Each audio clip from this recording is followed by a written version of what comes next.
here. Oh! There it is. The value! The value man! Value The detective. man.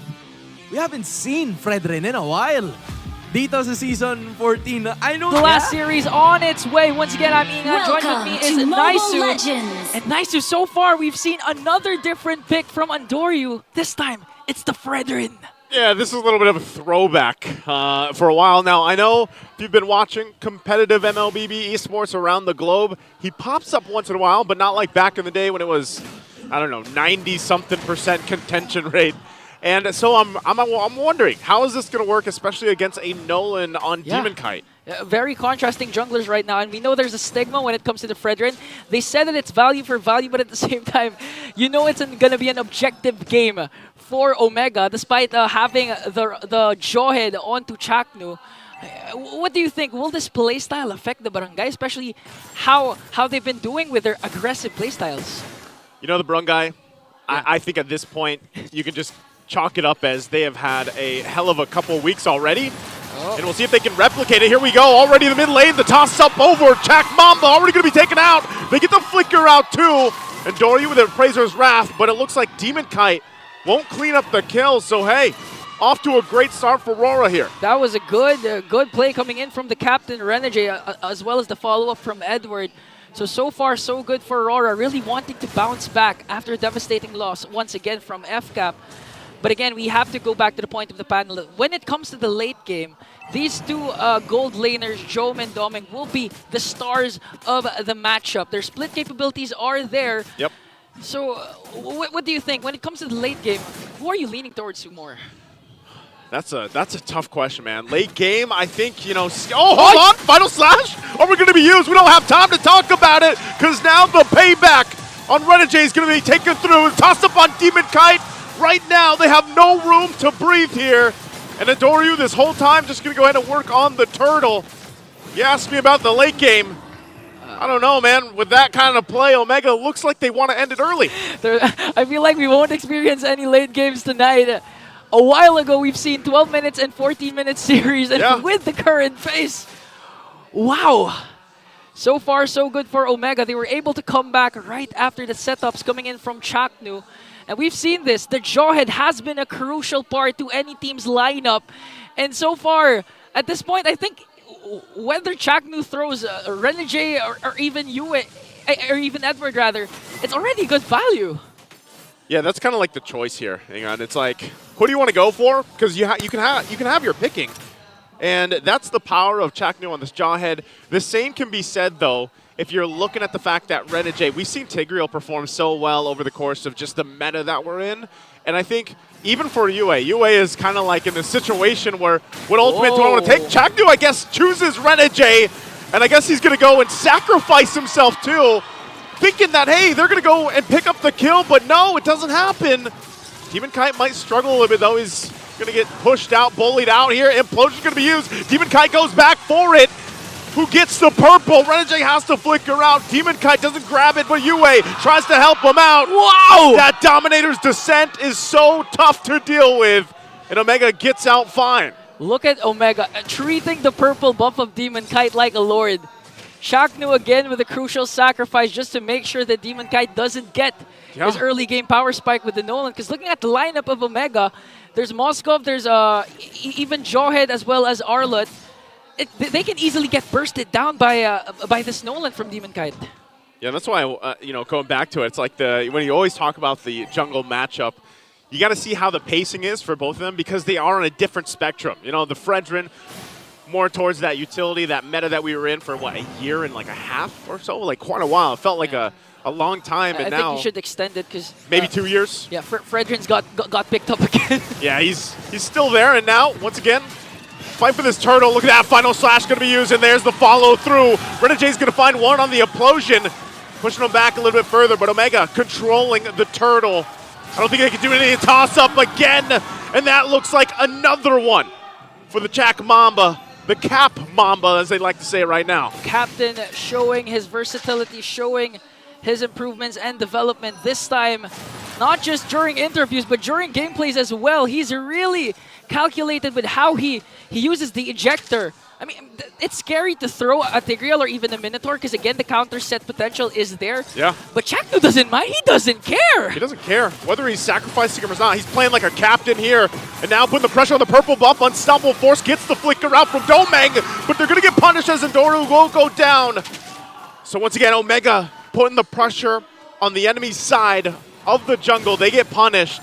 Let's take a real quick, how are all items falling into place? So far, Moskov has the corrosion side, so it's really looking good along with Claude, but still has the upper advantage. And you could actually expect this because head-to-head, Claude versus a Moskov, you lean towards a bit for Moskov, but this is where it gets tricky because, again, if Renegade starts taking care of Domeng, that's going to be a different problem.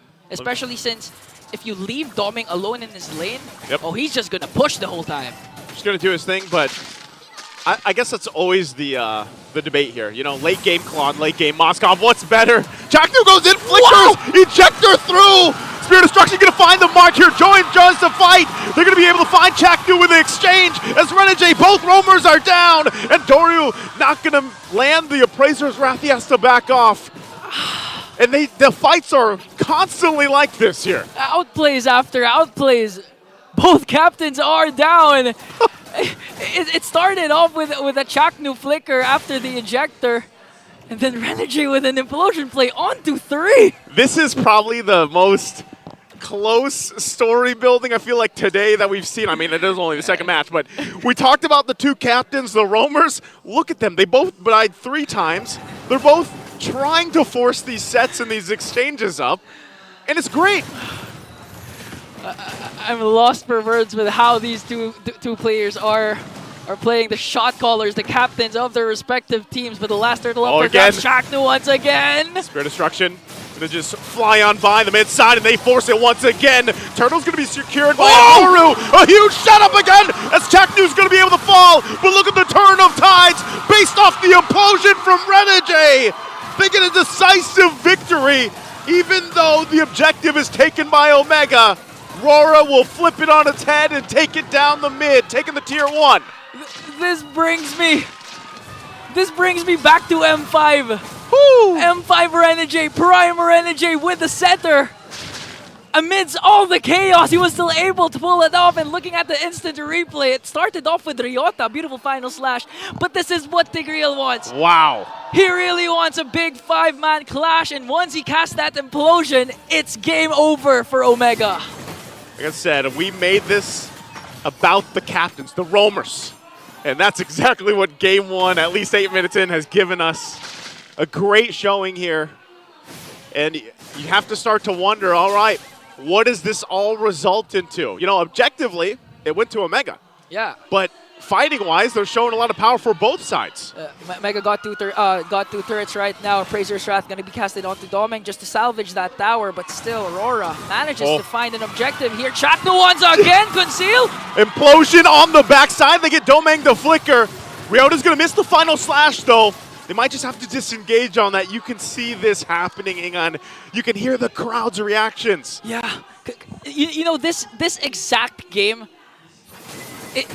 these games make me want to play ML. I thought he was going to say, it makes you want to be a roamer. No, I am a roamer. I can't do that, but it makes me want to play because it's so exciting, clashes after clashes.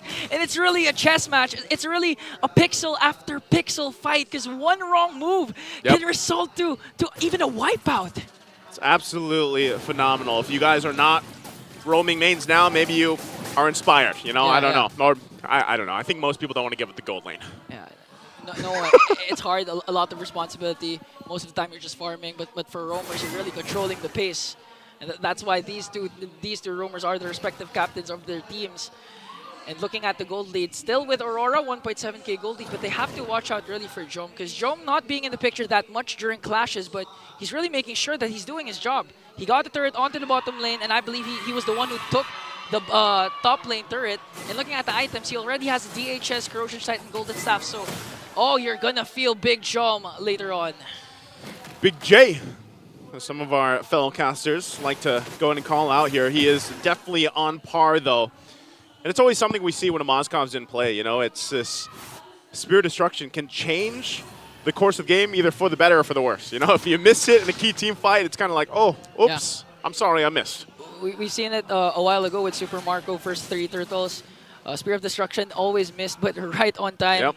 During the last clash, it hit on the perfect moment onto MP the King. So this time, Jom needs to make sure that Spear of Destruction will always hit, especially for this very first Lord. Because so far, all our Lords today have resulted to inhibitor turret takedowns.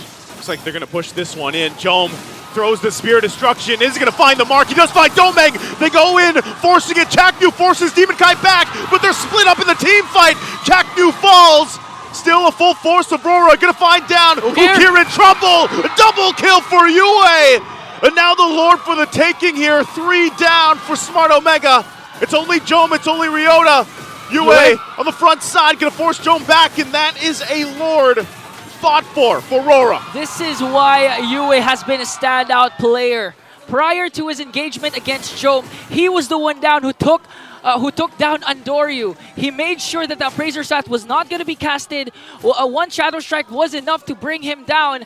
That's why Aurora had the chance to just take away the Lord without any repercussions there.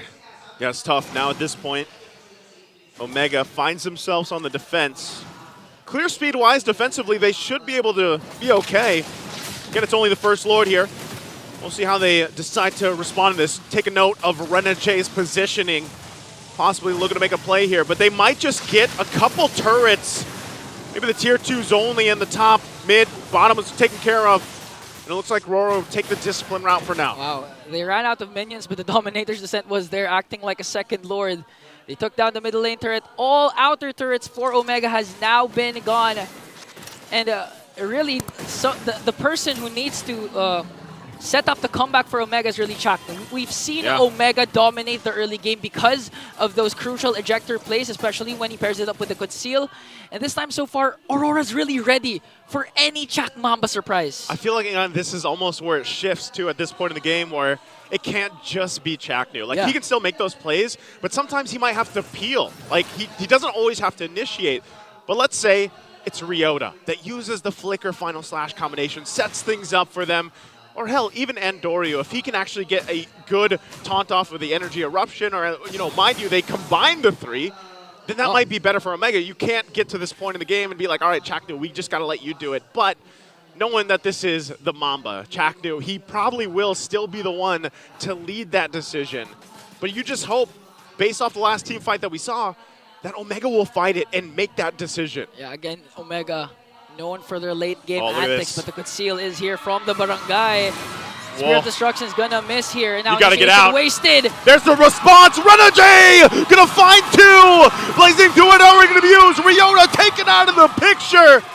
Rora knew they made a mistake, and they punished them for it. Ryota's the first man down for Omega. Now they have to walk away because Aurora prioritizing now the objective onto the middle lane. They want to take down Inhibitor turret. But let's see if Chaknu's going to be able to set up here because he was able to throw. No, that's a Nightmaric spawn. Edward with the Primal Wrath right now. Still able to defend that middle lane turret. But in 25 seconds, Omega really needs to make a play here. Maybe even a pick-off before going into the second Lord. Oh, again, Smart Omega finds themselves with the backs against this wall at this point of the game. And that's why I'm saying, I'm going to reference it just like I was saying earlier. You know, Chaknu, he's going to be the one to make those decisions. Pops the Conceal, but once you miss that opportunity, once that window's closed, you don't have much left to do, and that's exactly why they got punished. And now that this Lord is up, we'll see how they try to kind of adjust the game plan here. I just realized it's really hard jawhead game right now. A lot of the players from RORA are really mobile. So again, we've seen it after a quick Conceal play from Omega. Wasn't successful initiation. They were able to turn things around, but this time we have to watch out for Renegé because Renegé so far. Wait, Edward! Edward tosses up with the onward. Ryota, what happened? Gets taken out. Renegé 2 on the front side is just going to stand there and zone out. Smart Omega, can Andoryu get there in time? They pop the Dominator's Descent. Blazing Bullets already going to be used too. They're going to fight it out here under the Lord as well. Jones taken out of the picture, has nowhere to go. Yue will go down by Rora, but the objective secured for Edward. And Aurora will now get ready to siege into the base of Smart Omega. That was a crucial play. Because I thought Jom was just supposed to go for the split push instead. Yeah. Because Aurora was preoccupied with the Lord, but instead, when the Spear of Destruction hit, He casted it because they saw Doming was using the Blazing Duet with half HP. So it was an opportunity for Omega to turn things around, but Yue and Demon Kite was always prepared for that potential Moskov Spear of Destruction. Man, this gap between the jungle is insane economically. You know, 5,000 gold behind. I know Endoru did better in the early game, but at this point it's kind of struggling against this lineup. Okay. Now they've got to defend. Lord making its way down the mid. It's going to take care of this base turret. Smart Omega trying to hold things together. Chaknu does have the immortality. We'll see how he decides to initiate this time around. They can clear this Lord out. You have to watch out for Renegade, because as a roamer, you know he's planning something. Again, he has the flicker, but I think they have to respect the clear wave potential of Omega here. The Lord is bursted down in the middle lane. They're able to take down Inhibitor turret, but I feel like Aurora knows this is endable. Renegade looking for the perfect angle, looking for the perfect implosion play. But still, respect to the capabilities of Barangay. And you have to admit, you have to respect Omega. Again, their whole identity as a team is really late game. Late game, we're going to turn things around. Don't tell me. The Omega timers. The Omega timers. And as you can see, 16 minutes in, we're about to approach the Omega timers. What's our updated Omega timers, by the way? So far, they've been playing fast. Is it 18-ish? I think 18. But so far, they've been playing fast. But look at this, Edward with a catch. Edward gonna jump in again, pops the winner's crown. Renegade on the backside. Who's he looking for? Goes in a huge implosion from Renegade. That's the perfect setup, and they completely handle Smart Omega off the back of the captain, and Demon Kite gets a maniac. What an amazing set! And a wipeout for Aurora MLBB. Minions in the middle lane, catching Omega by surprise. And with the minions after that, they'll go ahead and shine a bright through game number 1. A stellar performance from the host play coming in, plus the Blazing Duet from Doming. That was one of the rare times that I actually saw a Blazing Duet connecting onto the whole enemy team. Wow, what a set. That was, what a game 1 for the Roamers.